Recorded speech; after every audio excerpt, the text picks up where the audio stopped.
LG V30S ThinQ is the smartphone mistake that LG can't afford to make. As a follow-up to the competent LG V30 released in 2017, this new Android phone serves little purpose beyond confusing people with a different name, yet few other changes. Oh, and serving as a launchpad for AI campaign cameras.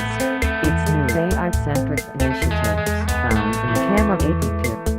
You'll find the internal storage has gotten a boost from 64GB to 128GB by default, and that its RAM is now pushed up to 6GB, a consolidated addition since it's missing out on the Snapdragon 845 chipset that's in the Samsung Galaxy S9, S9 Plus, Sony Xperia XZ2 and likely most Android flagship phones that follow in 2018.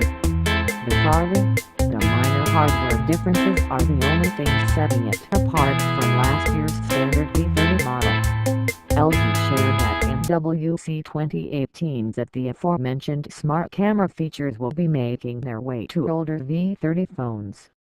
With that much being known, there's not a whole lot of steam behind this release, unless barely incremental tweaks to the hardware is enough to get you excited.